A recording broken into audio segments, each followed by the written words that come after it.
إن الحمد لله نحمده ونستعينه ونستغفره ونعوذ بالله من شرور أنفسنا ومن سيئات أعمالنا من يهده الله فلا مضل له ومن يضلل فلا هادي له وأشهد أن لا إله إلا الله وحده لا شريك له وأشهد أن محمدا عبده ورسوله أما بعد فإن خير الحديث كتاب الله وخير الهدي هدي محمد صلى الله عليه وعلى آله وسلم وشر الأمور محدثاتها وكل محدثة بدعة وكل بدعة ضلالة وكل ضلالة في النار. قال الله تبارك وتعالى مالك يوم الدين. میرے محترم دینی بھائیوں، اللہ رب العالمین نے انسان کو ایک مختصر زندگی عطا کی ہے جو امتحان کی زندگی ہے، اور موت اس مہلت کا خاتمہ ہے۔ موت عمل کے دور کا خاتمہ اور بدلے کے دور کی شروعات ہے، لیکن کامل بدلہ قیامت کے دن دیا جائے گا۔ اس دن فیصلہ ہوگا کہ کون جنت میں بسائے جانے لائق ہے اور کون جہنم کے لائق ہے۔ اس دن انسان کی ابدی زندگی کا فیصلہ ہوگا۔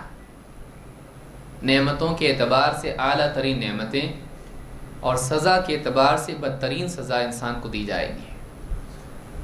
اس دن خوش ہونے والے کی خوشی کی انتہا نہ ہوگی، اس سے پہلے وہ اتنا خوش نہیں ہوا ہوگا۔ اپنی پوری زندگی میں کبھی اتنی خوشی اس کو نہیں ہوئی ہوگی، اور اس دن افسوس کرنے والا، پچھتانے والا ایسا پچھتائے گا کہ اس سے پہلے کبھی اس کو اتنا افسوس نہیں ہوا ہوگا، اس سے پہلے اتنی ذلت کبھی اس نے نہیں اٹھائی ہوگی، اتنا دکھ اس کو زندگی میں کبھی نہیں ہوا ہوگا۔ لیکن یہ وقت ہوگا جس میں انسان افسوس کرے گا، لیکن اصلاح کا موقع ختم ہو چکا ہوگا۔ افسوس اصلاح کا دروازہ کھولتا ہے، لیکن کاش یہ افسوس دنیا میں ہوتا ہے، اس لیے کہ دنیا میں اصلاح کا موقع تھا۔ مرنے کے بعد کی زندگی میں انسان کے پاس افسوس تو باقی رہے گا، اصلاح کا موقع نہیں رہے گا۔ ایسے افسوس کا کیا فائدہ جس کے بعد انسان اپنی غلطیوں کا تدارک نہ کر پائے، اپنی غلطیوں کی بھرپائی نہ کر پائے۔ لہٰذا ایک انسان کے لیے دنیا کی زندگی اسی لیے ملی ہے کہ ٹھوکر لگنے کے بعد وہ بیدار ہو اور اپنی زندگی کو بہتر بنانے کی کوشش کرے۔ زندگی میں ٹھوکریں لگتی رہتی ہیں، انسان کو احساس ہوتا ہے کہ میں غلط جا رہا ہوں۔ بار بار اللہ تعالیٰ ایسی حالتوں میں، تکلیفوں میں، مصیبتوں میں مبتلا کرتا رہتا ہے۔ کبھی نصیحت کرنے والوں کی نصیحت سے انسان کو یاد آتا ہے۔ ایسے اوقات انسان کی زندگی میں آتے رہتے ہیں، جمعہ کے خطبات، دینی دروس، کہیں سے کسی کا نصیحت کرنا، پریشانیوں کا آنا اور دل میں خیالات کا آنا، کہیں نہ کہیں سے ہم کو یاد دہانی ملتی رہتی ہے۔ لیکن اس کے باوجود بھی اگر آدمی غفلت کی نیند سو جائے تو قیامت کی چنگھاڑ ہی اس کو جگائے گی۔ لیکن وہ ایسا وقت ہوگا جس میں اصلاح کا موقع ختم ہو چکا ہوگا۔ وہ مہلت مانگے گا، اللہ تعالیٰ سے مہلت مانگے گا، لیکن اس کا وہاں پر اللہ تعالیٰ سے مہلت مانگنا اس کے لیے مہلت لینے کا ذریعہ نہیں بنے گا۔ وہاں اللہ تعالیٰ سے معافی مانگے گا، لیکن اللہ تعالیٰ اس دن معاف نہیں کرے گا۔ کیوں؟ اس لیے کہ اس نے دنیا کی زندگی کو ضائع کر دیا ہے۔ لہٰذا دنیا کی زندگی بہت قیمتی ہے، اور اس سے زیادہ بہتر زندگی آخرت کی ہے۔ اس اعلیٰ زندگی کو پانے کے لیے اس زندگی کا صحیح استعمال کرنا، یہ سب سے عقل مندی، بڑی عقل مندی ہے۔ جو آدمی اپنے موسم میں، کسان اپنے موسم میں زمین کے اندر اپنا بیج نہ بوئے، موسم نکل جائے، اس کے بعد رونے سے کچھ ہونے والا ہے نہیں۔ یہ وقت ہمارے پاس ہے جو ہماری اصل پونجی ہے۔ اس وقت کے ایک ایک لمحے کا صحیح استعمال کرنا، یہ سب سے بہترین تجارت ہے۔ وقت ضائع ہونے کے بعد صلاحیتیں انسان کے کام نہیں آتی ہیں۔ آپ کے پاس بہت صلاحیت ہے، آپ بہت کر سکتے ہو۔ آدمی دیکھیے کیا کرتا ہے، اپنے بارے میں جو ایسٹیمیٹ لگاتا ہے کہ میں یہ کر سکتا ہوں، یہ کر سکتا ہوں، یہ کر سکتا ہوں، میرے اندر یہ صلاحیت ہے۔ آپ کیا کر سکتے ہیں پہ آپ کو تنخواہ ملتی ہے یا آپ کیا کرتے ہیں پہ ملتی ہے؟ اپنی دکان میں یا کمپنی میں آپ کیا کہیں، میں یہ کر سکتا ہوں، میں یہ بھی کر سکتا ہوں، یہ بھی کر سکتا ہوں، آپ کو اس پہ تنخواہ نہیں ملتی ہے، آپ نے کیا کیا ہے۔ آپ کی صلاحیت اگر استعمال میں نہ آئے تو کیا فائدہ؟ اگر آپ کا بیج زمین میں نہیں جاتا ہے کیا اگے گا اس سے؟ اگر آپ کی ساری خیر اندر ہی رہ جائے اور وہ زمین پر نہ آئے، وہ زندگی میں نہ آئے، وہ خیالات کا ایک حصہ بن کے رہ جائے، تو اس سے کیا نتیجہ پیدا ہونے والا ہے؟ کیا دنیا میں سارے لوگ نہیں کہتے ہیں ساری دنیا اچھی ہونا چاہیے؟ کیا اس سے دنیا اچھی ہو جاتی ہے؟ نہیں، اس کے لیے کوشش کرنی پڑتی ہے۔ انسان کو ایک جگہ سے دوسری جگہ پہنچنے کے لیے صرف تمنا کام نہیں آتی ہے، چاہے وہ حج ہو یا مسجد جانا ہو یا کسی خیر کے کام میں آگے بڑھنا ہو، صرف دل کی چاہتیں انسان کو وہاں تک نہیں پہنچاتی ہے، آدمی کو چل کے جانا پڑتا ہے۔ اصل چیز انسان کی کوشش ہے، اندر کے اوصاف اور اس کے بعد اعمال، یہ دونوں چیزیں اگر انسان پیدا کر لیں تو اس کی زندگی صحیح ہو جاتی ہے۔ انسان کی سوچ صحیح ہو، انسان کا کلام صحیح ہو اور اس کے اعمال صحیح ہوں، یہ ہمارا تعارف ہے۔ ہمارا انٹروڈکشن کیا ہے؟ ہمارے خیالات خالی، اپنے بارے میں خوش فہمیاں، اپنے بارے میں اچھا گمان۔ ہم کیا ہیں؟ ہماری زندگی، ہمارے قلب کی حالت ایمان، تقوی، یقین، توکل، اللہ کا خوف، اللہ سے محبت، اللہ کی بات پر یقین، رسول سے محبت، رسول کی بات پر اعتماد و یقین، اللہ کے دین سے محبت، اللہ کے دین کے لیے قربانی کا جذبہ، اپنے نفس کے خلاف اللہ کی رضا کے لیے کوشش کرنے کے جذبات، یہ ہیں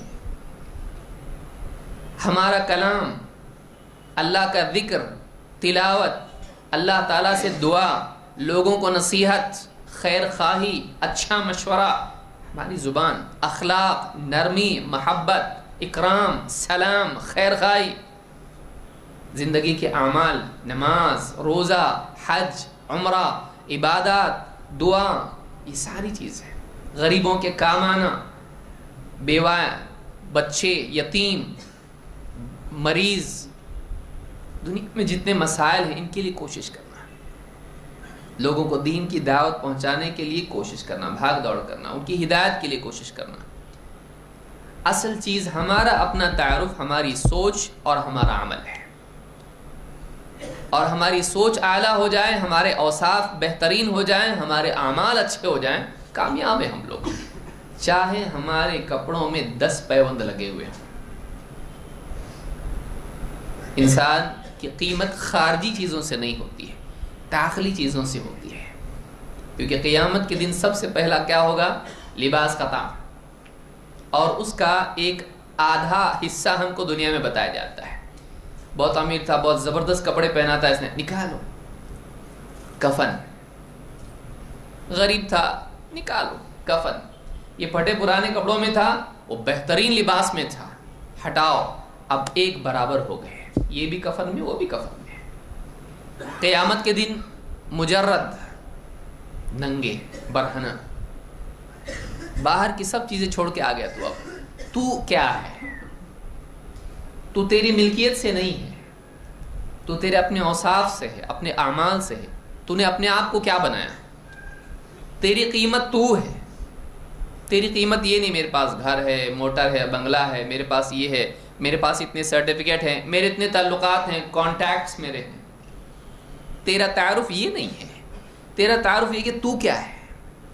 ہم اپنے بارے میں سوچیں، میں کیا ہوں، میرے ایمان کا کیا حال ہے، میرے اقوال اور افعال کا کیا حال ہے، میری زندگی کیسی ہے۔ لہٰذا ہم اپنی زندگی کو بہتر بنائیں، ہم باہر کی چیزوں کو اچھا بنانے میں لگے ہوئے ہیں۔ گھر کا رنگ یہ ہونا چاہیے اچھا، ایک دم، کپڑے اچھے ہونے چاہیے، فرش قالین ہونا چاہیے، گھر کے اندر اے سی ہونا چاہیے۔ ہم ان تمام چیزوں کو، گھر کے باہر برآمدہ، اس کے باہر گارڈن، کھڑی ہوئی گاڑی، بچوں کے کپڑے، بیوی، یہ وہ زیورات، لائٹ بہترین، ایسا کلر ایک دم کہ ایک دم بیٹھ کے سکون محسوس ہو، فریج، اے سی. ہم ان سب چیزوں کے سجانے میں لگے ہوئے ہیں، ہم اپنے آپ کو مزین کرنے میں نہیں لگے ہوئے ہیں. ہم باہر کو خوبصورت بنا رہے ہیں، حالانکہ حدیث میں اللہ کے نبی صلی اللہ علیہ وسلم کیا فرماتے ہیں؟ ان اللہ لا ينظر الى صورکم واموالکم ولكن ينظر الى قلوبکم واعمالکم. اللہ تعالیٰ تمہاری صورتوں کو اور تمہارے مالوں کو نہیں دیکھتا ہے، بلکہ اللہ تعالیٰ کی نگاہ تمہارے دلوں اور تمہارے اعمال پر ہے. صورتیں گورا ہے، کالا ہے، عرب ہے، عجم ہے، حبشی ہے، انگریز ہے، صورتیں نہیں. مال کتنا کمایا اس نے، دنیا میں کیا سٹیٹس ہے، کتنا پے چیک اس کا ہے، کون سے پروجیکٹ پہ کام کر رہا ہے، یہ کتنی بڑی کمپنی میں ہے، پیکج کون سا اس کا ہے، اللہ کے نزدیک کوئی قیمت نہیں ان کی. اس کی بنیاد پر اچھا برا طے نہیں ہوتا ہے. وَلَكِنْ يَنْظُرُ إِلَىٰ قُلُوبِكُمْ وَأَعْمَالِكُمْ. وہ دیکھتا ہے تمہارے دلوں کو، تمہارے اعمال کو. معلوم یہ ہوا کہ اللہ کی ترازو میں قیمتی وہ ہے جو اچھے دل والا اور اچھے اعمال والا، اچھے جذبات والا، اچھی کیفیات والا، داخل کے اعتبار اچھی نیتوں والا، خیر خواہی والا. اور بدن سے نکلنے والے اعمال، زبان، ہاتھ، آنکھ، کان، قدم، یہ ساری چیزیں، یہ اعمال سارے اچھے اعمال کرنے والا. ہمارا تعارف ہمارا قلب اور ہمارے اعمال ہے، باہر کی چیزیں نہیں. یہ تو چھوڑ کے جانے والے ہم لوگ، ہمارے بعد لڑیں گے لوگ، اولاد لڑے گی، رشتہ دار آئیں گے، یہ سب چھوڑ کے جانے والے ہم لوگ. ہم نے اپنے آپ کو کیا بنایا، ہم نے دنیا میں کیا کیا، یہ ہمارا تعارف ہے. اور اگر ہمارا تعارف ہم نے لوگوں کو دکھانے کے لیے کیا کیا، لوگوں میں تعارف ہو جائے گا. لیکن ہمارا تعارف اللہ کے ہاں کیا ہے اور لوگوں کے ہاں کیا ہے، اس میں زمین آسمان کا فرق ہے. ہم لوگوں کے درمیان کیا ہے، اپنی تنہائیوں میں کیا ہے، ہم لوگوں کے سامنے کیا ہے، اللہ کے سامنے کیا ہے. کیونکہ آخری فیصلہ لوگ نہیں کریں گے، ہمیشہ کی زندگی کا فیصلہ لوگ نہیں کریں گے. لوگ تو اپنے حال میں پریشان ہوں گے. اس دن کوئی کسی کے کام نہیں آئے گا. اس دن آخری فیصلہ کرنے والا اللہ ہوگا. ہمارا اصل معاملہ اللہ سے صحیح ہونا چاہیے. ہم اللہ کے سامنے اچھے ہوں اور ہم اللہ کے سامنے اچھے بننے کی کوشش کریں، لوگ نہیں. لوگوں کی رائے کوئی معنی نہیں رکھتی ہے. اگر اللہ کے ہاں انسان برا ہے، ساری دنیا کسی کو اچھا کہے اچھا ہو جائے گا؟ نہیں. اللہ جانتا ہے نہیں. اور ایک آدمی اللہ کے ہاں اچھا ہے، لوگ اس کو برا بولتے ہیں. کتنے نبی ہیں پتھر مارے لوگوں نے، کتنے نبی ہیں ایک آدمی ان کے پیچھے نہیں. اکیلے آئیں گے حشر کے دن، کوئی ساتھ میں نہیں، کوئی ماننے والا نہیں. اللہ کے نزدیک ان کی قیمت اتنی زیادہ ہوگی کہ پوری دنیا ان کے مقابلے میں کچھ قیمت نہیں رکھتی جو ان کی بات نہ ماننے والی ہو. اللہ نے قوموں کو غرق کر دیا، زمین میں دھسا دیا. اللہ تعالیٰ نے اپنے آسمان سے عذاب بھیجے، قوموں کو تباہ کر دیا. نبیوں کو اللہ نے ایک ہے تو اس کو ایک کو بچا لیا اللہ نے. لہٰذا انسان اپنے اندر کو صحیح کرے، اپنے اندر اوصاف پیدا کرے. ہم چیزیں جمع کرنے میں اپنی زندگی برباد نہ کریں. ٹھیک ہے، کھانا پینا، لباس، دوائیں، گھر، چھت، زیب و زینت، ساری چیزیں اپنی جگہ ہیں. لیکن کیا یہ ایسی چیزیں ہیں کہ ان کے بغیر انسان جنتی نہیں بن سکتا؟ پھر کیا نبی صلی اللہ علیہ وسلم کے گھر میں تھا، صحابہ کے گھر میں تھا بڑے بڑے زیورات، مال و دولت، بڑے بڑے قالین، روغن کری ہوئی دیواریں، بہترین چھتیں؟ نہیں. مسجد نبوی کی چھت ایسی تھی کہ بارش آتی تھی تو کیچڑ ہو جاتا تھا سجدے کی جگہ پر. صحابہ سجدہ کرتے تھے کیچڑ میں. ناک اللہ کے نبی صلی اللہ علیہ وسلم نماز پڑھ کے سر چہرہ اپنا پھیر کے بیٹھ گئے. صحابی کہتے ہم نے دیکھا آپ کی پیشانی اور آپ کی ناک پر مٹی لگی ہوئی تھی، کیچڑ. سجدہ ایسی جگہ پہ کیا۔ گھروں کا حال، حضرت عائشہ لیٹی ہوئی سامنے ہیں، آپ ہاتھ مار دیتے ہیں، پاؤں سمیٹ لیتی ہیں، آپ سجدہ کرتے ہیں۔ یہ گھر، آج ہمارے گھر کئی گنا اچھے ہیں لیکن ہم رو رہے ہیں، اور اللہ کے نبی صلی اللہ علیہ وسلم کے سامنے حضرت عمر کہہ رہے ہیں کہ اللہ کے رسول آپ کا گھر ایسا، قیصر کسریٰ اتنے شان و شوکت میں ہیں، باغوں میں نہروں میں گھوم رہے ہیں، تفریح کر رہے ہیں، آپ اللہ کے رسولوں کا، اے عمر کیا تو یہ نہیں چاہتا کہ ان کو دنیا میں مل جائے اور ہم کو آخرت میں؟ افسوس نہیں ہے، افسوس نہیں ہے۔ آج ہم کو دنیا کا افسوس ہے، کاش کہ میں ایسا زندگی میں کرتا، کاش کہ یہ مل جائے۔ تمنائیں اور افسوس، یہ دو چیزیں اگر ہماری زندگی میں ہم معائنہ کریں، ہم کو افسوس اگر ہے دنیا کے کھونے کا، چاہتے اور تمنائیں ہیں اگر تو دنیا کی، لیکن ہم نے زندگی کے اتنے سال برباد کر دیے، کیا کچھ نہیں، ہم اللہ کی عبادت کر سکتے تھے، جنت میں کتنا اعلیٰ مقام حاصل کرنے کے لیے کتنا کچھ کر سکتے تھے، اس پہ افسوس کبھی کیا ہم نے؟ کل کے دن میری تلاوت چھوٹ گئی، کل کے دن میری نمازیں چھوٹ گئی، کل کے دن میرا ذکر چھوٹا، کل کے دن میری سنتیں زندگی میں نکلیں، کل کے دن میرے گھر کے اندر میں نے لوگوں کو، گھر والوں کو دین نہیں سکھایا، افسوس کیا میں نے اس کے اوپر؟ نہیں۔ لیکن اگر میں کل کو جاب پہ نہیں جا سکا، ایک دن کی تنخواہ میری کٹ گئی، مجھ کو افسوس ہے۔ وہ قوم کیسے کامیاب ہو سکتی ہے جس کا سارا مقصود دنیا اور آخرت کو بھول جائے؟ لہذا اصل چیز آخرت کی فکر ہے، یہ وہ مبدأ ہے، یہ شروعات ہے جہاں سے خیر پنپتی ہے۔ آخرت کی یاد، آخرت کی فکر انسانی زندگی کے لیے ایسا ہے جیسے پودے کے لیے پانی، اس سے اگر وہ نہیں ملے گا پودا مر جائے گا، مر جائے گا۔ اسی طرح سے دل بھی مر جاتا ہے، دل کے اندر وہ لذت نہیں رہتی ہے زندگی کی اگر آخرت کی یاد اس میں نہ ہو تو، اس کے پاس ٹارگٹ نہیں رہتا ہے، وہ بس جانوروں کی طرح دنیا میں کھاتا پیتا ہے، موج مستی کرتا ہے اور مر جاتا ہے جانوروں کی موت، بلکہ اس سے بھی بدتر، کیونکہ قیامت کے دن جانوروں کو اٹھایا جائے گا اور جانوروں کو مٹی بنا کے ختم کر دیا جائے گا، لیکن اس کو مٹی نہیں بنایا جائے گا، اس کو اپنی بدعملی کا نتیجہ بھگتنا پڑے گا۔ ہے اس کی تیاری؟ نہیں ہے، نہیں چاہتا ہے آدمی، تھوڑی دیر کے لیے آگ ہاتھ میں لینے کے لیے تیار نہیں ہے، تھوڑی دیر کے لیے تکلیف اٹھانے کے لیے تیار نہیں ہے، لیکن جہنم کی تیاری پوری طاقت کے ساتھ کر رہا ہے اور ذرا بھی اس کو احساس نہیں کہ میں کہاں جا رہا ہوں۔ لہٰذا وہ دن آنے والا ہے، اس دن کی تیاری سب سے بڑی عقل مندی ہے۔ اللہ ہم سب کو اس کی توفیق عطا فرمائے۔ آج کی ہماری اس مجلس میں جو ہمارے خطابات ہیں وہ تمام کے تمام آخرت سے متعلق ہیں، جن میں ایک پہلا عنوان جو ہمارا ہے، عرش کے سائے میں کون کون لوگ ہوں گے، وہ کیا اعمال ہیں جو اللہ کے ہاں قیامت کے دن، ایسے سخت دن میں ایک انسان کو، چاہے وہ غریب ہو یا امیر ہو، گورا ہو کالا ہو، کیسا بھی ہو، لیکن کچھ اعمال کی وجہ سے لوگوں کو اس دن، جس دن دھوپ میں لوگ پریشان ہوں گے، اس دن ایسے لوگوں کو اللہ رب العالمین اپنے عرش کے سائے میں جگہ دے گا۔ وہ کیا اعمال ہیں؟ ان اعمال میں سے ہماری زندگی میں کون سے اعمال ہیں؟ ہم اپنا جائزہ لیں اور اپنی زندگی کو اس کے مطابق بنانے کی کوشش کریں۔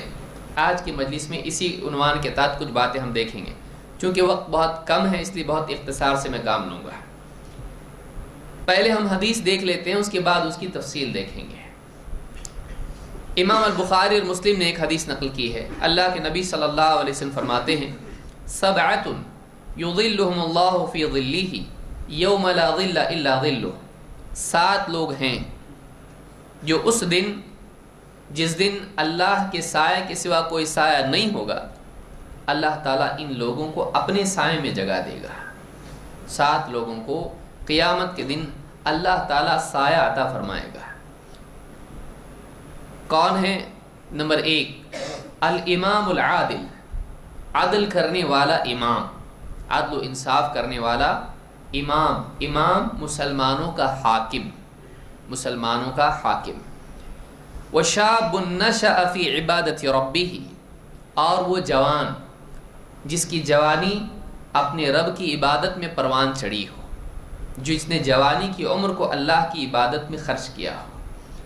3 ورجل قلبہ معلق فی المساجد، اور وہ آدمی جس کا دل مسجدوں میں معلق رہے، اس کا دل مسجدوں سے جڑا رہے، اس کا دل گویا کہ مسجد میں اٹکا ہوا ہو، اس کا دل مسجد سے لگا ہوا ہو۔ ورجلان تحابا فی اللہ اجتمع علیہ وتفرقا علیہ، اور وہ دو آدمی، وہ دو مسلمان جو اللہ کی خاطر ایک دوسرے سے محبت کریں، اسی پر جمع ہوں، اور الگ ہوں تو اسی محبت پر الگ ہوں۔ ورجل طلبته امرأة ذات منصب وجمال، اور ایک آدمی وہ کہ جس کو ایک عورت جو بہت بڑے مرتبے والی ہو اور خوبصورت بھی ہو، بہترین گھرانے کی، عزت دار گھرانے کی، اور بڑی سٹیٹس والی اور خوبصورت بھی، وہ اس کو دعوت دے زنا کی، اس کو بلائے زنا کی طرف۔ فقال انی اخاف اللہ، اور وہ کہے نہیں میں اللہ سے ڈرتا ہوں، مجھے اللہ کا خوف ہے، میں یہ کام نہیں کر سکتا۔ ورجل تصدق اخفى حتى لا تعلم شماله ما تنفق يمينه، اور وہ آدمی بھی کہ جو صدقہ کرے اتنا چھپا کے کرے کہ گویا اس کے بائیں ہاتھ کو بھی پتہ نہ لگے کہ اس نے اس کے دائیں ہاتھ نے کیا خرچ کیا ہے، اتنا چھپ چھپا کے دے۔ ورجل ذکر اللہ خالیا ففاضت عیناہ، اور وہ آدمی جو اکیلے میں تنہائی میں اللہ تعالیٰ کو یاد کریں اور اس کی آنکھیں نم ہو جائیں، رو پڑے۔ امام البخاری اور مسلم نے اس کو روایت کیا۔ ان میں مشترکہ چیز اگر آپ دیکھیں گے تو اس میں اللہ کا استغفار، اخلاص، اللہ کا خوف، شہوت کے وقت میں بھی اللہ کا ڈر، قدرت کے وقت میں بھی اللہ کا خوف، مخلوق کی ثنا کی بجائے اللہ تعالیٰ کی طرف اللہ کی رضا کا احساس اور اس کی طلب، یہ مشترکہ چیز اس میں آپ کو دکھائی دے گی۔ ایک ایک کر کے اس کو ہم سمجھنے کی کوشش کرتے ہیں۔ آئیے، نمبر 1، پہلا آدمی کون ہے؟ پہلی چیز کیا ہے جو جنت سے پہلے حشر ہی میں انسان کو سائے کا حقدار بناتی ہے؟ جنت، قیامت کے دن سایہ ملنا بہت بڑی چیز ہے۔ سورج ایک دم قریب آ جائے گا اور اس دن لوگ دھوپ کی وجہ سے پریشان ہوں گے، یہاں تک کہ انسان اپنے اپنے گناہوں کی وجہ سے پسینے میں ڈوبے ہوئے ہوں گے۔ اللہ کے نبی صلی اللہ علیہ وسلم فرماتے ہیں ہر انسان اپنے گناہوں کے بقدر پسینے میں مبتلا ہوگا، کوئی ٹخنوں تک، کوئی گھٹنوں تک، کوئی کمر تک، اور کسی کو اس کے پسینے نے لگام لگا رکھی ہوگی، یہاں تک پسینہ ہوگا۔ کیسے؟ ہر ایک کا اس کا اپنا معاملہ رہے گا، ہر آدمی اپنے پسینے میں پریشان ہوگا۔ اس دن سایہ مل جانا عزت بھی ہے، راحت بھی ہے۔ عرش کا سایہ ملنا یہ راحت بھی ہے اس مصیبت سے، لیکن اسی کے ساتھ ساتھ عزت اور شرف کی بھی چیز ہے کہ اللہ تعالیٰ اس کو عرش کے سائے میں جگہ دے۔ لیکن یہ کیسے ملے گا؟ اس کے لیے وہ کام کرنا پڑے گا جس سے وہ ملتا ہے۔ پہلی چیز کیا ہے؟ عدل و انصاف، قدرت کے باوجود بھی انصاف۔ دیکھیے قدرت کیا کرتی ہے؟ ظلم کرواتی ہے۔ کسی آدمی کی حیثیت دیکھنا ہو، واقعی اچھا ہے کہ برا، اس کے ہاتھ میں طاقت دے دو، معلوم پڑتا ہے۔ آدمی جب اس کے پاس پاور آتا ہے، اس پاور کے وقت میں معلوم پڑتا ہے کہ یہ سرکش ہے یا نہیں۔ مجبوری میں تو سبھی اچھے بنے رہتے ہیں، ایک آدمی کے پاس طاقت ہی نہیں تو کیا کرے گا کیا؟ لیکن آپ اس کے پاس پاور دے دو اس کے ہاتھ میں، اب معلوم پڑتا ہے کہ کتنا شریف ہے، یہ کتنا اچھا، کتنا ڈرنے والا ہے۔ ایک انسان مسلمانوں کا امام ہو، حاکم ہو، جو چاہے فوج کو حکم دے سکتا ہے، جو چاہے کر سکتا ہے، کسی کو کچلنا چاہے کچل سکتا ہے، لیکن اس کے باوجود بھی وہ اللہ تعالیٰ سے ڈرے اور عدل و انصاف کریں تو یہ واقعی اس کے اعلیٰ ہونے کی دلیل ہے۔ لہٰذا پہلی چیز جو ہے پہلی چیز جو انسان کو عرش کے سائے کے لائق بناتی ہے وہ قدرت کے باوجود لوگوں پر ظلم سے بچنا اور عدل و انصاف کرنا ہے۔ قدرت کے باوجود، قدرت ہے لیکن نہیں، اس کے باوجود ظلم نہیں کرنا بلکہ عدل و انصاف کرنا، یہ پہلی چیز ہے۔ اللہ رب العالمین نے داؤد علیہ السلام سے کہا یا داؤد انا جعلناک خلیفۃ فی الارض، اے داؤد ہم نے آپ کو زمین میں خلیفہ بنایا ہے، فاحکم بین الناس بالحق، لوگوں کے درمیان حق کے مطابق فیصلہ کرو، ولا تتبع الہوی، اور خواہشات کی پیروی مت کرنا، فیضلک عن سبیل اللہ، کہ خواہشات تمہیں اللہ کی راہ سے بھٹکا دیں۔ خواہشات انسان کو کیا کرتی ہیں؟ صراط مستقیم سے بھٹکا دیتی ہیں۔ کہا کہ تم کو زمین میں ہم نے خلیفہ بنایا ہے، لوگوں کے درمیان حق، انصاف اور اللہ کی شریعت اور اللہ کے حکم کے مطابق فیصلہ کرو، اپنی خواہش کے مطابق نہیں کہ دو لوگوں میں اگر جھگڑا ہے تم یہ دیکھو کہ میرا رشتہ دار کون ہے تو مجھ کو اس کی سائیڈ لینا پڑے گی۔ ابھی کیا ہوا؟ اس نے انصاف کے مطابق فیصلہ نہیں کیا ہے۔ جائیداد کا مسئلہ ہے، تم یہ دیکھو کہ مجھ کو ضرورت ہے لہٰذا بہنوں کا حق ان کو نہیں دوں گا، بہنوں نے کیا کیا ہے، ان کی نکاح میں ہم نے خرچ کیا ہے لہٰذا ہم بھائی آپس میں بانٹ لیں گے۔ انصاف نہیں کیا اس نے۔ زندگی میں انسان رشتہ داری کی وجہ سے، مال و دولت کی وجہ سے، عزت کی وجہ سے آدمی انصاف کے ساتھ فیصلہ نہیں کرتا ہے۔ یہ مفادات انسان کو حق اور انصاف سے ہٹا دیتے ہیں، خواہش کی بنیاد پر ہی ہوتا ہے۔ کہا کہ فاحکم بین الناس بالحق ولا تتبع الہوی فیضلک عن سبیل اللہ ان الذین یضلون عن سبیل اللہ لہم عذاب شدید۔ یاد رکھو یقیناً وہ لوگ جو اللہ کی راہ سے بھٹک جاتے ہیں ان کے لیے بڑا ہی شدید عذاب ہے، بما نسوا یوم الحساب، کیونکہ وہ حساب کے دن کو بھلا بیٹھے۔ سارا بگاڑ کہاں سے آ رہا ہے؟ دیکھیے الٹا اگر آپ جائیں گے تو سمجھ میں آئے گا۔ حساب کے دن کو بھلا بیٹھے، خواہشات کے پابند بنے اور انصاف کی بجائے بگاڑ کی طرف چلے گئے اور برباد ہو گئے۔ اگر آدمی آخرت کے دن کو یاد رکھے تو ایسا آدمی خواہشات کی پیروی سے بچتا ہے اور پھر عدل و انصاف کا یعنی تقاضا پورا کرتا ہے اور اللہ کا مقرب بنتا ہے، عرش کے سائے کا حقدار بنتا ہے۔ ہمیشہ آخرت کو یاد رکھے آدمی۔ اسی لیے اللہ کے نبی صلی اللہ علیہ وسلم نے فرمایا اذا حکمتم فاعدلوا، جب تم لوگوں کے درمیان فیصلہ کرو عدل والا فیصلہ کرو، اپنے پرائے کی تفریق مت کرو، صحیح غلط دیکھو، نفع نقصان کی وجہ سے آنکھیں بند مت کر لو، حق اور باطل دیکھو، فائدہ، رشتہ داری، عزت، شہرت، مفاد، پوزیشن، ترقی، آدمی یہ دیکھ کر اگر فیصلہ کرے اس کا فیصلہ غلط ہوتا ہے۔ صحیح کیا ہے، غلط کیا ہے، وہ وہی کہے جو صحیح ہے، وہ نہیں کہے جو غلط ہو۔ تو یہ جو پہلی چیز ہے بہت مشکل ہے، آپ کو آسان لگ رہا ہے، یہ بہت مشکل ہے۔ عدل و انصاف کرنے کے لیے آدمی کو جگر لگتا ہے، اس کو دشمنیاں مولنی پڑتی ہیں، ناراضگیاں برداشت کرنی پڑتی ہیں، تب جا کے آدمی عدل و انصاف پر قائم رہتا ہے۔ جو سب کو خوش کرے وہ رب کو خوش کرنے والا نہیں ہے۔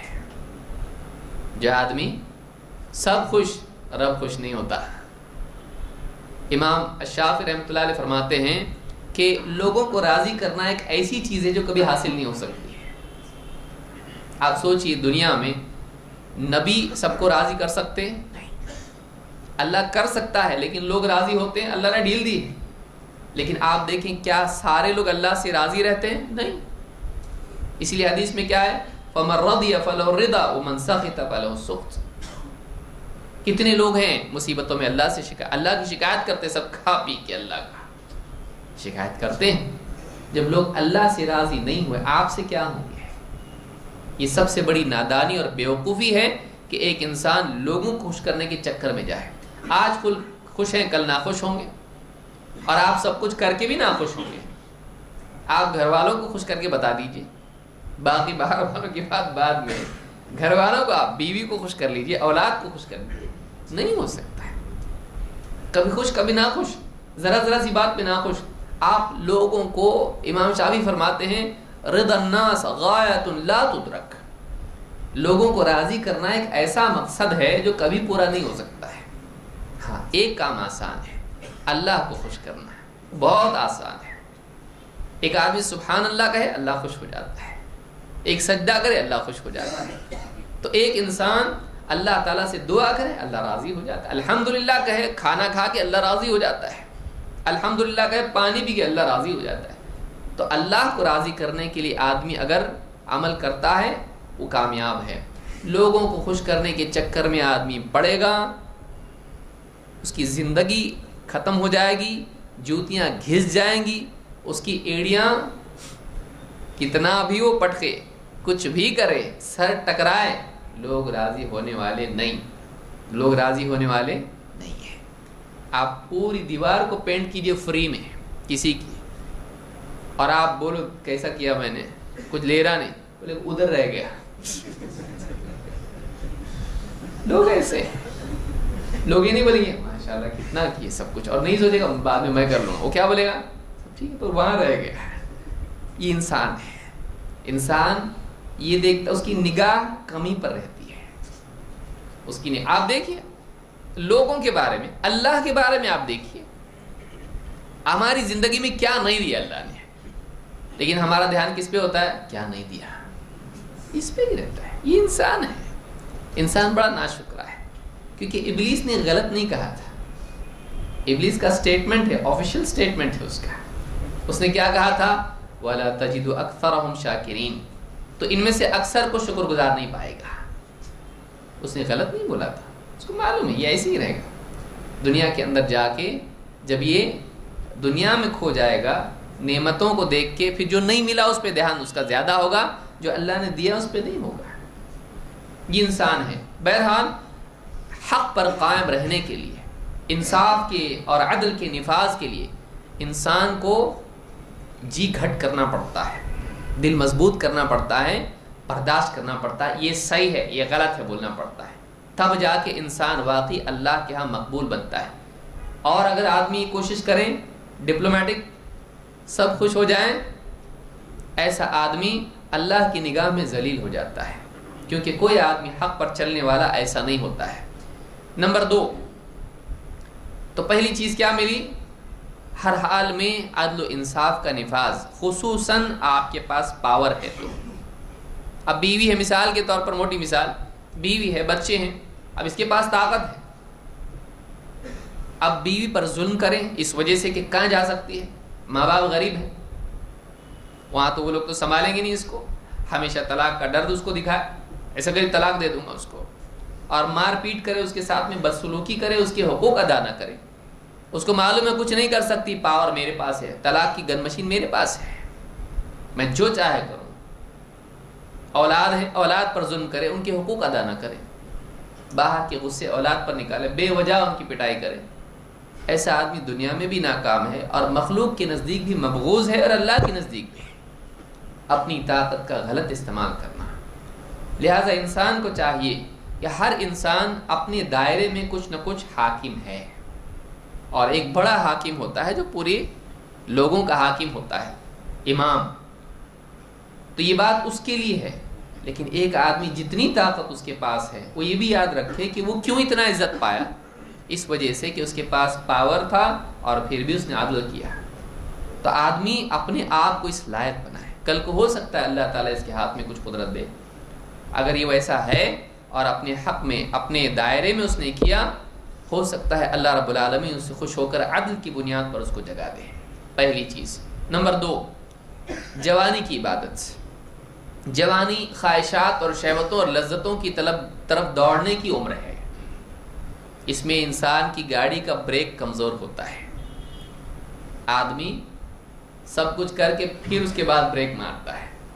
تو جوانی کی گاڑی بڑی تیز رفتار ہوتی ہے اور بریک مارنے کے باوجود گاڑی ٹکرانے کے بعد رکتی ہے. اس عمر میں انسان خواہشات اور لذتیں، دنیا، مال و دولت، عورت، اس کے پیچھے دوڑنے کی بجائے اپنے رب کا بندہ بن جائے، یہ بڑا قیمتی آدمی ہے کہ خواہشات کے باوجود کرنا. وہاں دیکھا آپ نے پاور کے باوجود، اس کے لیے رکاوٹ ہے، اس کے لیے آزادی ہے، طاقت ہے اس کے پاس، ظلم کر سکتا ہے، طاقت کے باوجود ظلم نہیں.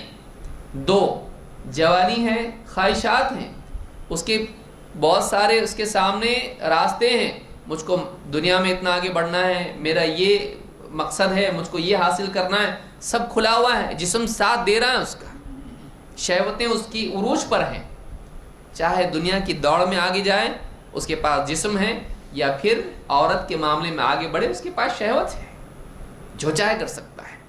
لیکن اس جوانی میں وہ اپنے آپ کو اللہ کے آگے جھکائے، وہ اپنی خواہشات کو کنٹرول میں رکھ کے اللہ کے آگے جھکے. تو یہ جو چیز ہے اللہ کے ہاں بہت قیمتی ہے. اس عمر میں، جوانی کی عمر میں، جو کہ ایک جنون کی عمر ہوتی ہے، کسی کی بات سمجھ میں نہیں آتی، اس عمر میں کسی کی بات سمجھ میں نہیں آتی، بوڑھے لوگوں کی ساری نصیحتیں بکواس اور جوک لگتی ہیں، ان کو کچھ کام نہیں ہے، یہی کرتے رہتے ہیں. جتنے سمجھدار لوگ ہیں ان کی سب کی بات ایسی بے وقوفی لگتی ہے.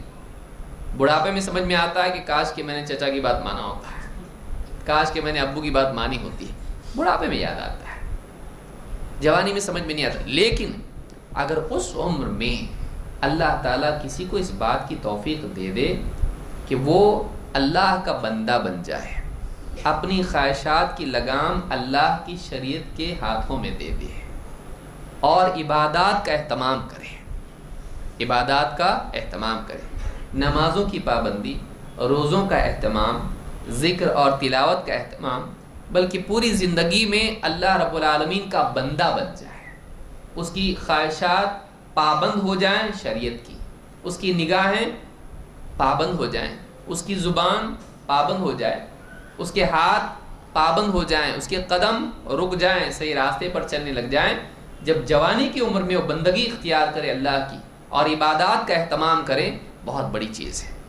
اسی لیے کہا کہ وَشَابٌ نَشَأَ فِي عِبَادَةِ رَبِّهِ، 1-2 دن کی بات نہیں، جس کی جوانی اللہ کی عبادت میں پروان چڑھی ہو، دن بدن وہ برابر نماز پڑھتا ہو.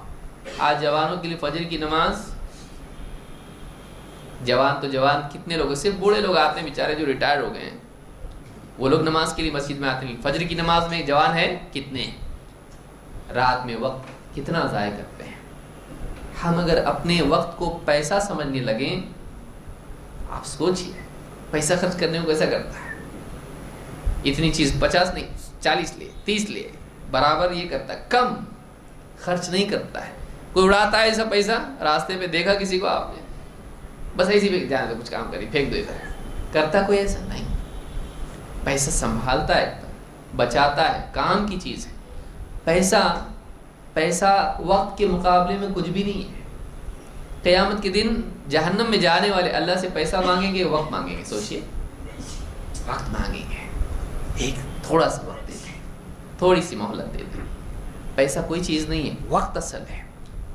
اور جوانی کا وقت واپس آنے والا نہیں. دیکھیے 3 حصے زندگی کے ہیں، بچپن، جوانی، بڑھاپا. بچپن دماغ بھی کمزور، جسم بھی کمزور. بڑھاپا تجربہ آ گیا لیکن کچھ فائدے کا نہیں، اب جسم کمزور ہو گیا، بہت سارے پروجیکٹ کچھ نہیں کر سکتا ہے، خالی بول سکتا ہے ایسا کرو، خود سے نہیں کر سکتا، کھڑا بھی نہیں ہو سکتا، چل کے آ نہیں سکتا، جسم کمزور ہو گیا. تو بچپن میں تجربہ نہیں اور طاقت بھی نہیں، بڑھاپے میں تجربہ ہے لیکن کچھ کرنے کی طاقت نہیں اور اس کا کوئی سنتا نہیں. بیچ میں وقت کون سا بچا؟ جوانی کا. اس میں سب کچھ کر سکتا ہے، اس میں صلاحیت ہے کرنے کی، لیکن یہ وقت اگر وہ ضائع کر دے تو بڑھاپے میں سوائے افسوس کے اس کے پاس کچھ نہیں بچتا. یہ وقت صحیح گزرنا چاہیے، دینی اعتبار سے بھی، دنیوی اعتبار سے بھی. یہ نہیں ہم کہہ رہے ہیں کہ مسجد میں جتنے نوجوان ہیں سب آ کے مسجد میں بیٹھ جائیں، ذکر کریں، تلاوت کریں، بس سب چھوڑ چھاڑ کے تجارتیں. نہیں، اس میں بھی آگے بڑھیں، لیکن اس میں آگے بڑھیں دین کے اعتبار سے، اس میں اللہ کا بندہ بن کر جیے. اپنی تجارت میں، اپنی دکان میں، اپنے جاب پہ اللہ کی شریعت کو چھوڑ کے نہیں، اللہ کے حکم کو یاد رکھ کے. یہ جوانی بہت قیمتی ہے، یہ عرش کے سائے میں ہوگا. اس کو اللہ تعالیٰ عرش کے سائے میں رکھے گا قیامت کے دن۔ اللہ کے نبی صلی اللہ علیہ وسلم فرماتے ہیں لا تزول قدم عبد یوم القیامت حتی یسأل عن عمره فیما افنا وعن علمه فیما فعل وعن ماله من این اکتسبه وفیما انفقه وعن جسمه فیما ابلاغ۔ امام ترمذی نے اس کو نقل کیا ہے، فرماتے ہیں اللہ کے نبی صلی اللہ علیہ وسلم کہ بندے کے قدم قیامت کے دن ہٹ نہیں سکتے ہیں اپنی جگہ سے یہاں تک کہ اس سے پوچھ نہ لیا جائے کیا؟ عن عمرہ فیما افنا، اپنی عمر کو کس چیز میں فنا کیا، ٹائم۔ دو، اپنے علم میں کیا عمل کیا، نالج۔ تین، مال کہاں سے کمایا، کہاں خرچ کیا، انکم ایکسپینڈیچر۔ اور چار، وعن جسمہ فیما ابلا، اپنے جسم کو کس کام میں برباد کیا، کھپایا۔ تو دیکھیے 4 نعمتیں ہمارے پاس ہیں، ان چاروں نعمتوں کے بارے میں قیامت کے دن سوال۔ اور آپ ساری نعمتوں میں دیکھیے یہ 4 نعمتیں بیسک ہیں۔ نمبر 1 ٹائم، عمر۔ نمبر 2 جسم، صحت۔ Number 3 knowledge. نمبر 4 منی، پیسہ۔ یہ 4 نعمتیں ہیں، 4 نعمتیں جس کے پاس ہے وہ آدمی کتنا قیمتی ہے، لیکن اس کو اگر برباد کیا اس نے، ٹائم کو، پیسے کو، جسم کو اور اپنے نالج کو ہونے کے باوجود بھی اس نے کچھ نہیں کیا، سب جان کے بھی نہیں کیا کچھ، تو کیا فائدے کا؟ تو ایسا آدمی ناکام ہے۔ اس میں ایک چیز یہ بھی ہے وَعَنْ شَبَابِهِ فِيمَا أَبْلَاهُ، بعض روایتوں میں کہ جوانی کی طاقتوں کو کہاں پر کھپایا۔ تو یہ جو جوانی کی عمر ہے یہ بہت قیمتی ہے، اس میں قوم کی ریڑھ کی ہڈی رہتے جوان۔ بھائی بوڑھے لوگ رائے دے سکتے لیکن کچھ کر سکتے ہیں، وہ بلڈنگ بنا سکتے، کچھ مسجد تعمیر کون کرتا ہے؟ بوڑھے لوگ نہیں۔ جوان ہوتا ہے جو کسی بھی پروجیکٹ کی پریکٹیکلی نفاذ اس کا کرتے ہیں۔ اگر جوان صحیح نہیں ہوں گے قوم برباد ہو جاتی ہے۔ اور بدقسمتی سے آج ہمارے جوانوں کا حال آپ دیکھیں گے تو افسوس ہوتا ہے۔ اچھے جوان بھی ہیں لیکن ایک بڑا طبقہ ہے جو خواہش پرستی میں لگے ہوئے ہیں، اوقات ضائع کرنا، ماں باپ سے بدسلوکی، عبادات برباد، اور کھیل تماشے، ڈسکو اور سپورٹس اور واٹس ایپ، اور اس میں اپنا کھپانا اور رشتے ناطے قائم کرنا فیس بک کے اوپر، اور اسی میں لگے رہنا۔ کتنے لائک آئے، کیا لائک، لوگ لائک کیے تیرے کو، اللہ لائک کرتا کہ نہیں دیکھا کبھی؟ ایک ڈالا، کچھ میسج ڈالا، میں ایسا فوٹو ڈالا پکنک کے اپنے، دن بھر چیک کر رہا ہے کتنوں نے لائک کیے، اور کسی نے بھی لائک نہیں کیا تو اس کا دن اداس ہو جاتا ہے۔ واقعی آپ کو تعجب ہوگا، فیس بک کے بارے میں ایکسپرٹس کا بولنا ہے کہ انسان کی ایموشنل زندگی اس کی وجہ سے برباد ہو رہی ہے، کہ کئی لوگ ہیں اس کی وجہ سے ان کو ٹینشن ہوتا ہے فیس بک کی وجہ سے، کہ انہوں نے کچھ ڈالا اور اس کے اوپر کوئی کمنٹ ڈال دیتا ہے مذاق والا یا اس کے خلاف، اور اس سے اس کے دل پہ چوٹ پہنچتی ہے۔ وہ کچھ ڈالتا ہے، چاہتا ہے کہ لوگ پسند کریں، لوگ اس کو پسند کرنے کی بجائے یوں کر دیتے، اب یوں کر دیے لوگوں نے تو گیا ہو کام سے۔ تو آج ایک انسان کی قیمت فیس بک طے کرے گا۔ آپ سوچیے اس کو لوگوں کی رائے کی کتنی ویلیو ہے، اور اللہ اس کو پسند کرتا کہ نہیں، کہاں ہے اس کا ذہن چل رہا؟ ہمارے جوانی لائک ناٹ لائک اس میں ہی لگے ہوئے ہیں۔ تو ایک آدمی کو چاہیے کہ وہ یہ دیکھے کہ اللہ مجھ کو لائک کرتا ہے کہ نہیں، اس کی ساری کوشش اللہ سے لائک لینے کے لیے ہو، ورنہ وہ آدمی ویسٹ ہے، اس کی لائف برباد ہے، کچھ کام کی نہیں، زندگی خراب کر دیا اس نے اپنی زندگی کو۔ زندگی بہت قیمتی ہے۔ تو یہ دوسری چیز ہے کہ نوجوان جس کی جوانی عبادت میں گزری ہو اللہ کی، اپنی زندگی کو واپس سے ایک بار ابھی بھی ریشیڈول کر سکتے ہیں، ٹائم گیا نہیں۔ جو جوان ہیں آج بھی سوچ سکتے ہیں میں صحیح جا رہا کہ غلط جا رہا ہے، کل کریں گے، کل کبھی نہیں آتا۔ ایک معمولی ہوٹل کا مالک بھی جانتا ہے آج نقد کل ادھار۔ کامن سینس، ایک موٹی عقل رکھنے والا بولتا ہے بھائی کل نہیں آج، اس کو معلوم ہے آج اصل ہے، کل کوئی کل نہیں آتا۔ اور ایک آدمی اپنی پوری زندگی داؤں پہ لگا دے۔ ایک آدمی آئس کریم خریدنے جائے دکان پر اور کہے کل دوں گا، مطلب کل نہیں بھائی آج نقد کل ادھار۔ ایک موٹی آئس کریم کے لیے وہ کل کے اوپر راضی نہیں ہو رہا، آپ پوری زندگی داؤں پہ لگا دے رہے۔ جنت جہنم کا معاملہ آپ کل پر ڈال رہے. آپ سوچئے, آپ اس تاجر سے بھی گئے گزرے ہو گئے جو جوتے چپل بیچ رہا ہے, اپنی زندگی آپ داؤں پہ لگا دے رہے, کل دیکھیں گے, مر گئے کل تو زندگی آپ کی ختم ہو جائے گی, اور کل کل کل ٹلتے رہا اور آپ کو موت آ جائے تو آپ اپنی اصلاح نہیں کر پائے, آپ اپنے کو جنتی نہیں بنا پائے, آپ ہمیشہ کے لیے فردوس سے محروم. جنت میں گئے لیکن فردوس نہیں سکتے تھے, اپرچونٹی تھی آپ کے پاس, نہیں کر پائے آپ. ایک معمولی بچہ امتحان سے پہلے نہیں پڑھا اور پڑھا, پاس ہو گیا, لیکن کتنے مارکس ملے اس کو؟ 35. وہ افسوس کرتا کاش میں تھوڑا اور پڑھ لیتا تو اچھے مارکس لیتا, اچھے کالج میں جا سکتا تھا. واپس اب امتحان بھی نہیں دے سکتا, واپس سے پاس ہو گیا نا, فیل ہوتا تو دیتا, پاس ہو گیا اب کہاں سے تو واپس, اس کا موقع چلا گیا. تو موقع آج ہے, اس کا صحیح استعمال کریں, اپنی جوانی کو برباد نہ کریں. نمبر 3, مسجدوں سے جڑے رہنا. مسجد سے جڑے رہنا بوڑھوں کا کام نہیں ہے, ساری امت کے لیے ہے. حتیٰ کہ نبی صلی اللہ علیہ وسلم کے زمانے میں عورتیں بھی مسجد سے جڑی ہوتی تھیں. آج افسوس یہ ہے کہ جو آدمی مسجد میں آتا ہے لوگ یہ سمجھتے ہیں اس کو کچھ کام نہیں ہے.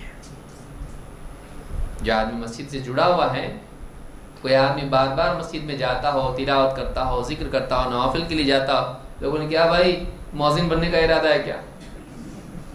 آج یہ حال ہے کہ امام بنیں گے کہ مؤذن بنیں گے. آپ بس مسجد والے ہو گئے, یہ کوئی کام ہے؟ آپ کام دھندے کرو بھائی, کیا مسجد میں دکھ رہے بار بار؟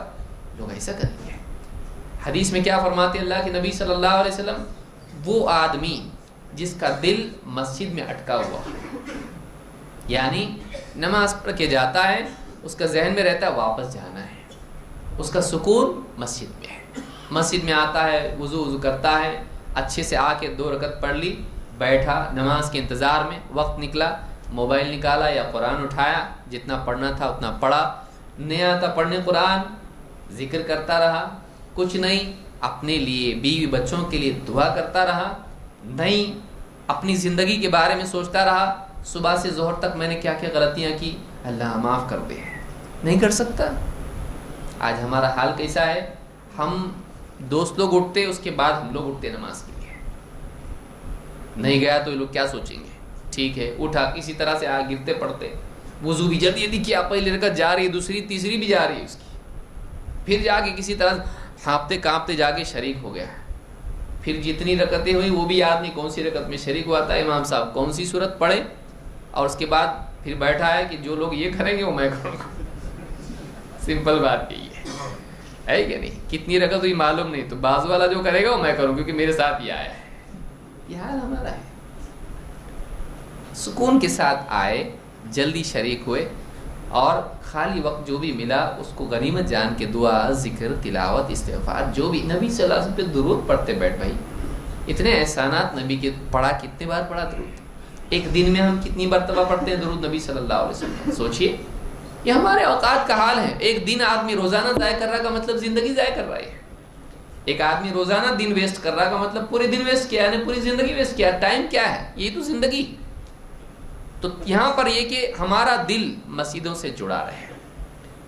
اللہ کے نبی صلی اللہ علیہ وسلم فرماتے ہیں, ابو ہریرہ رضی اللہ عنہ کی حدیث ہے, الا ادلکم علی ما یمحو اللہ بہ الخطایا ویرفع بہ الدرجات, کیا میں تم کو بتلاؤں کہ وہ کیا چیز ہے جس کے ذریعے اللہ تعالیٰ خطاؤں کو مٹا دیتا ہے اور درجات کو بڑھاتا ہے, درجات کو اونچا کرتا ہے. وہ کیا چیزیں ہیں؟ قالوا بلا یا رسول اللہ, ضرور اللہ کے رسول ضرور بتلائیں. قال اسباغ الوضوء علی المکارہ, کراہت کے باوجود بھی وضو پورا کرنا. کراہت کے باوجود وضو, یعنی سردی کے دن ہیں اور پانی میں ہاتھ ڈالتے ہی شوق لگ رہا ہے, کرنٹ لگ رہا ہے, ہوتا ہے آدمی کو, نل کھولا اور سوچ رہا ہے کہ جائے پہلے ٹھنڈا پانی, اس کے بعد سارے سب جان رہے ہیں ہم لوگ, تو ٹھنڈا پانی پہلے نکل جائے, کب آتا گرم پانی اس کے اندر, دیکھ رہا نہیں آ رہا ہے, پھر مجبوراً کر رہا ہے اور ادھورا وضو کر رہا ہے کسی طرح سے. ہاں نہیں, اچھے سے وضو کرے, مکمل 3 بار کلی, ناک میں پانی دینا, چہرہ دھونا, ہاتھ دھونا, اچھے سے وضو کرے, ایک دم گڑبڑ والا وضو نہیں, سکون کے ساتھ وضو کرے, اس علم کے ساتھ کہ وضو کے قطروں کے ساتھ میرے گناہ دھل رہے ہیں. اس علم کے ساتھ کہ میں ایک بہت اونچے عمل کے لیے اب جانے والا ہوں، ایسا عمل جس سے پہلے اللہ نے مجھ کو جسمانی اعتبار سے پاک صاف ہونے کے لیے کہا ہے، اور اس کا دل یہ بول رہا ہو کہ اے اللہ جیسے میری یہ جو ہے میری جسم کی جو ہے میل کچیل نکل رہا ہے، اللہ میرے گناہوں سے بھی مجھ کو ایسا صاف کر دے. اس دل کے ساتھ وضو کر رہا ہے. کیسا وضو ہوگا اس کا؟ زبردست. اور پھر وہ اذکار وغیرہ اس کے ساتھ جو کرنے تھے پہلے بعد میں وہ کرے. تو پہلی چیز کیا ہے کہ آدمی کا دل نہ چاہے تب بھی وضو کرنا ہے. بہت سارے لوگ نماز چھوڑتے ہیں وضو کی وجہ سے. آدمی ابھی آ رہے نا سردی کے دن، آدمی بستر میں لیٹا ہوا ہے اور اذان کہیں سے برابر بلینکٹ میں سے آئی. اذان نہیں آتی، ایسا نہیں ہے. آپ یہ تو مت بولو کہ نہیں سنا، میں سنا. اب نکلنے والا تھا باہر کی یاد ہے، ٹھنڈ بہت زیادہ ہے. اب اس کو باہر کی ٹھنڈ دکھائی دے رہی ہے. سب ایک دم ٹھٹر رہے ہیں، باہر دکھ رہا اس کو ایسا، بلینکٹ میں سے سب دکھتا بابا کو. اور پھر سوچتا ہے وضو، ٹھنڈا پانی تم اس میں ہاتھ ڈالنا، پھر باہر نیند، اتنی پیاری نیند، بیوی سے پیاری، اتنی کروٹ لینے کو تیار نہیں ہے، ایسا ہے. تو یہ اتنا ایک دم بستر میں رہتا ہے، نہیں اٹھتا ہے، سو جاتا ہے. الارم بج رہا ہے، بند کیا، پہلی مرتبہ سنوز پہ، دوسری مرتبہ سٹاپ، اور برابر ڈھونڈتا ہے وہ کہاں ہے ہاتھ اس کا. اس کو آنکھ کی ضرورت نہیں ہے، ہاتھ میں آنکھ رہتی نہیں، برابر ڈھونڈتا ہو، برابر برابر ملتا، اور بند کر کے پھر سو جاتا. ایسے سو گیا، میں نہیں اٹھا. میں دھوکہ کس کو دے گا؟ اپنے آپ کو. تو اپنے آپ کو نہیں دے سکتا، اللہ کو کب دے گا دھوکہ؟ جانتا ہے اندر نہیں سویا بول سو جاتا آدمی. تو ایسا آدمی کیا قوم کا کچھ کام کر پائے گا؟ ایک نماز ہم نہیں سنبھال سکتے ہیں، ہم حکومتیں سنبھالیں گے لائق ہیں ہم لوگ؟ اللہ حکومت دے گا ہم کو، ہم ایک نماز نہیں سنبھال سکتے اپنی. اصل تو یہی ہے بندگی، سارے دین کی اصل بنیاد اور جڑ یہ ہے. تو نماز قائم نہیں کر سکتا ہے تو دین کیا قائم کرے گا بھائی؟ لہٰذا نماز بہت ضروری. مسجدوں سے آدمی جڑا رہے. تو اسباغ الوضو. نمبر 2 وکثرت الخطا الی المساجد، مسجدوں کی طرف زیادہ قدموں کا اٹھانا. یعنی علماء نے کہا بار بار مسجدیں جائے گا، اس کے قدم کیا ہوں گے؟ زیادہ ہوں گے. پیدل جانا مسجد کو، اگر بہت دور ہے تو اور بات ہے، نزدیک ہے چل کے جانا. اس دل کے ساتھ جانا کہ ہر قدم پر ایک نیکی ملتی ہے، ایک گناہ معاف ہوتا ہے، ایک درجہ بڑھایا جاتا ہے. ہوتا ہے ایسا ہر قدم پر. ایک صحابی بہت دور سے آتے تھے، لوگوں نے کہا کیا اچھا ہوگا کہ تم سواری لے لو، سردی گرمی میں کام آئے گی تمہاری، بارش وغیرہ، اور اتنے سارے بچھو اور نہ جانے کیا کیا ہوتے ہیں، تم اتنے دور سے چل کے آتے اور ایک نماز تمہاری چھوٹتی نہیں جماعت. کہا کہ دیکھو میں تو یہ بھی نہیں چاہتا کہ میرا گھر مسجد نبوی کے پڑوس میں ہو. انہوں نے سنا، ان کو بہت خراب لگا. ایسا کیسا آدمی جو مسجد نبوی کے بازو میں نہیں رہنا چاہتا؟ نبی صلی اللہ علیہ وسلم سے شکایت کی. کہا دیکھو ایسا بولتا ہے یہ. آپ نے بلایا، کہا تمہارا کیا ارادہ تھا ایسا بولنے میں؟ کیوں بولے ایسا؟ تم نے ایسا کیوں کہا کہ میرا گھر، مجھے یہ بھی پسند نہیں کہ میرا گھر مسجد نبوی کے پڑوس میں ہو. کیوں کہا ایسا؟ کیا مطلب ہے اس کا؟ کہا کہ اللہ کے رسول میں دور سے آتا ہوں، میری نیت یہ ہے کہ میں دور سے چل کے آؤں، چل کے جاؤں، آنے کا بھی ثواب ملے، جانے کا بھی ثواب ملے. کہا کہ اللہ تعالیٰ نے تم کو دے دیا، اللہ نے تم کو دے دیا. آپ سوچئے، اب یہاں پہ بھی ایک غور طلب چیز ہے ضمناً، کہ ان صحابی کو ان کی بات غلط لگی. انہوں نے اللہ کے نبی صلی اللہ علیہ وسلم سے شکایت کی. آپ نے نہیں کہا ایسا بولتا، مسجد کی بے حرمتی کرتا، عمر جا گردن اڑا اس کی. یہ ایسا آپ نے ان کو بلایا اور ان کو پوچھا تمہارا جو تم نے بولے اس کا کیا، تمہارا ارادہ کیا، مطلب کیا سوچ کے بولے ایسا؟ اب انہوں نے جو بات بتائے وہ بالکل کیسی نکلی؟ وہ بری نہیں، وہ اچھی تھی. لہٰذا بعض اوقات ہم تک کسی کی بات پہنچتی ہے اور ہم لوگ اس پہ ہی تاج محل بنا لیتے ہیں.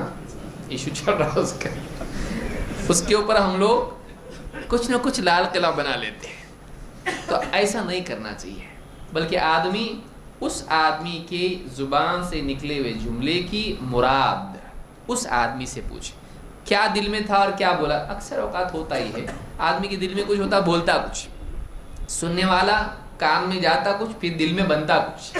پھر وہ کسی اور کے سامنے بیان کرتا، پھر بولتا کچھ، تو بات کچھ کی کچھ ہو جاتی ہے، جنتی آدمی کو ہم جہنمی بنا دیتے ہیں۔ یہ صحابی کیا ہیں دیکھیے، ان کو ثواب مل رہا ہے اور وہ صحابی سمجھ رہے ہیں کہ یہ آدمی بے حرمتی کر رہا ہے مسجد میں۔ کبھی ایسا بھی ہوتا ہے، لہٰذا نبی کا طریقہ یاد رکھیے۔ آپ نے ان سے پوچھا تم نے ایسا بولے؟ ہاں بولا۔ کیا حساب سے بولے تم نے؟ کیا مطلب تھا تمہارا؟ کیا مقصد تھا بولنے میں؟ میرا یہ مقصد تھا۔ ہاں، تو بعض اوقات پوچھنے سے وضاحت ہو جاتی ہے، بدگمانیاں نہیں کرنا چاہیے۔ خیر، وانتظار الصلاۃ بعد الصلاۃ، اور ایک نماز کے بعد دوسری نماز کا انتظار کرنا۔ ایک نماز کے بعد دوسری نماز کا انتظار کرنا، یعنی آپ نے فجر پڑھی، اب فجر کے بعد آپ کے دل میں خیال لگا رہے اب ظہر ہے، اب ظہر ہے، ظہر کا وقت آئے گا، پڑھنا ہے، ظہر پڑھنا ہے، ظہر ہو گئی، عصر آنے والی ہے، عصر ہو گئی، مغرب، عشاء، پھر فجر کی نماز کو اٹھنا ہے اپنے کو۔ جس انسان کے دل میں یہ خیال اور فکر لگا رہتا ہے وہ انسان بہت قیمتی ہے۔ آپ نے فرمایا فَذَلِكُمُ الرِّبَاطُ فَذَلِكُمُ الرِّبَاطُ فَذَلِكُمُ الرِّبَاطُ، یہ چیزیں جو بیان کی آپ نے، نمبر 1 وضو، تکلیف کے باوجود وضو کرنا، کامل وضو۔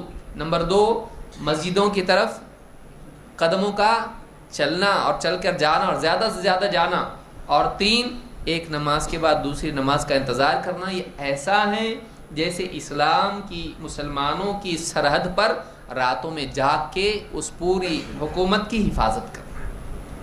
ایک آدمی بالکل سیکیورٹی گارڈ کی طرح رات دن کھڑا ہوا ہے سرحد کے اوپر اور مسلمانوں کی حفاظت کر رہا ہے، یہ اس کی طرح ہے، اس کی طرح۔ اس کی فضیلت کیا ہے؟ وہ مر جائے تو قبر میں حساب نہیں اس کا، اور قیامت کے دن تک اس کا اجر لکھا جائے گا کہ یہ حفاظت کر رہا تھا، حفاظت کر رہا تھا، حفاظت کر رہا تھا، قیامت تک اجر لکھا جائے گا۔ آپ نے فرمایا 3 بار کہا یہ رباط ہے، یہ رباط ہے، یہ رباط ہے۔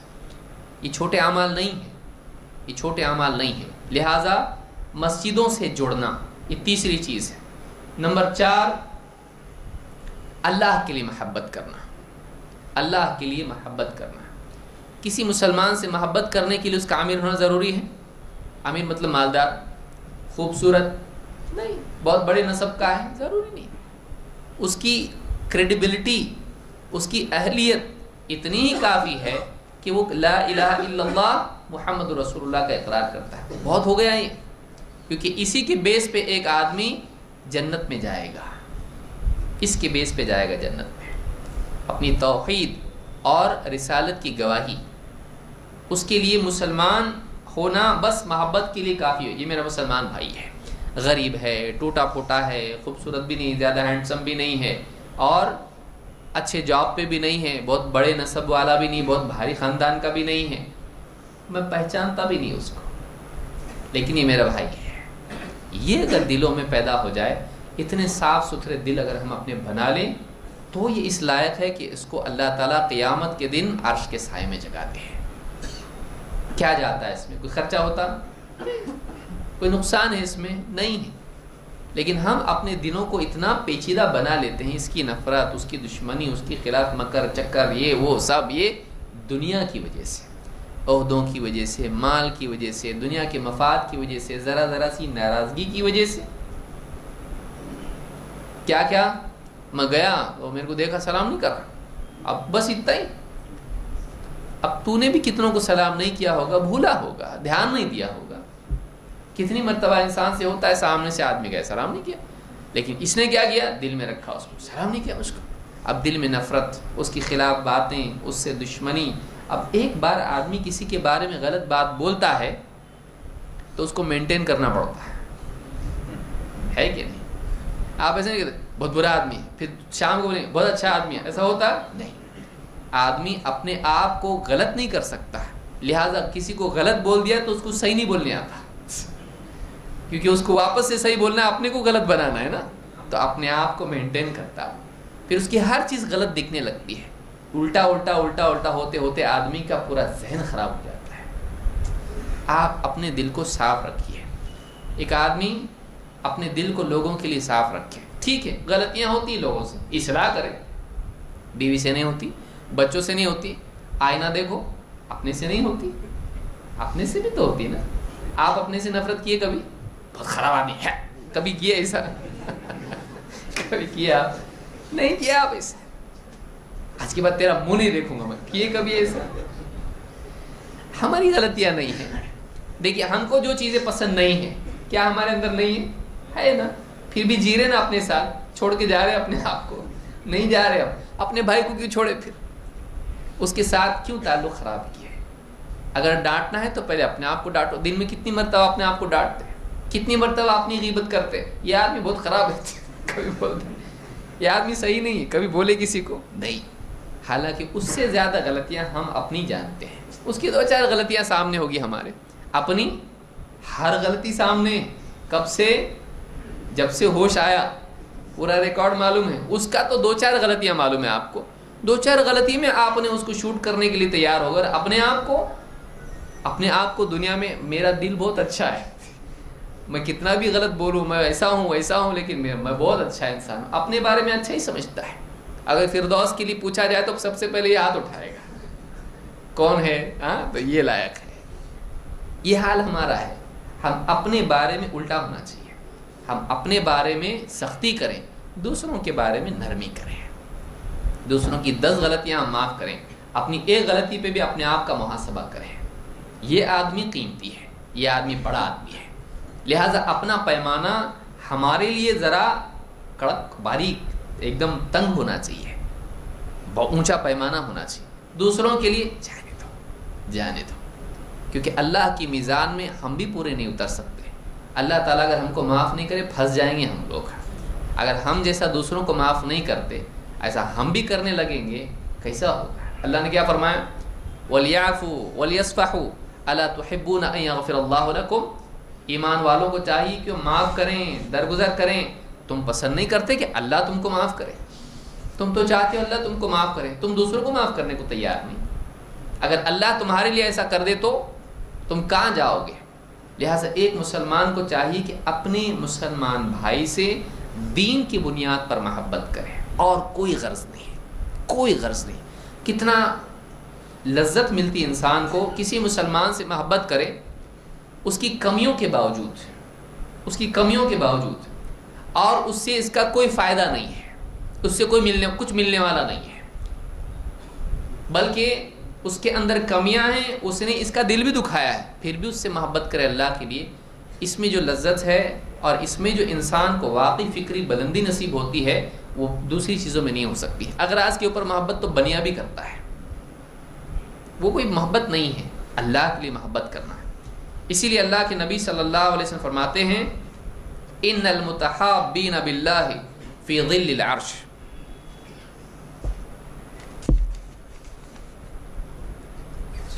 پورا خط ہے نکاح نام ہے. میں سوچا چٹھیوں کی 10 منٹ باقی یا کچھ تو پورا کہانی ہے پوری. وہ نماز کی بات کریں یا آخر میں کریں؟ ٹھیک ہے. ان المتحابین باللہ فی ظل العرش. اللہ کے لیے آپس میں ایک دوسرے سے محبت کرنے والے عرش کے سائے میں ہوں گے. یہ ہم سیکھیں. صحابہ کو آپ دیکھیے، صحابہ کے اندر ایک دوسرے کے لیے محبت تھی. وہ واقعی مرد لوگ تھے، ایک دم باریک چیزوں پہ ایک دوسرے کے خلاف وہ سب چیزیں جھاڑو ماری ہے اس کے اوپر پوری.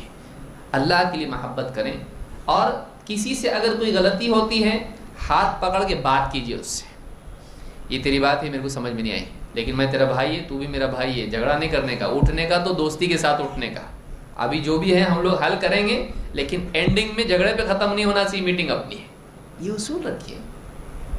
ہم لوگ جمع ہوں گے، بات کریں گے، صحیح غلط جو بھی ہے کریں گے لیکن اٹھیں گے تو بھائی بن کے. اگر یہ دونوں کی نیت ہو مسلمان ایک ہو جائیں گے بھائی. لیکن ہماری نیت کیا رہتی؟ میں صحیح ہونا چاہیے، میں صحیح ہونا چاہیے. کبھی نہیں ہوتے. ایک نفس کی بڑائی میں جینے والے کبھی بھی امت کو جوڑ نہیں سکتے ہیں. اپنے نفس کو توڑنا پڑتا ہے. امت کو جوڑنے کے لیے نفس کو توڑنا پڑتا ہے. آپ نفس کو توڑنے کے لیے تیار نہیں اور امت کو جوڑیں گے، نہیں ہوتا ہے ایسا. لہٰذا یہ چیزیں ہیں. انشاءاللہ مزید اور چیزیں بھی ہیں. میرا ٹائم ختم ہو گیا ہے اس لیے انشاءاللہ مزید باتیں ہم کسی اور درس میں دیکھیں گے. اللہ تعالی ہم سب کو آپس میں محبت کرنے والا بنائیں اور قیامت کے دن اللہ تعالی عرش کے سائے میں ہم سب کو جمع فرمائیں. اقول ھذا واستغفر اللہ لی ولکم.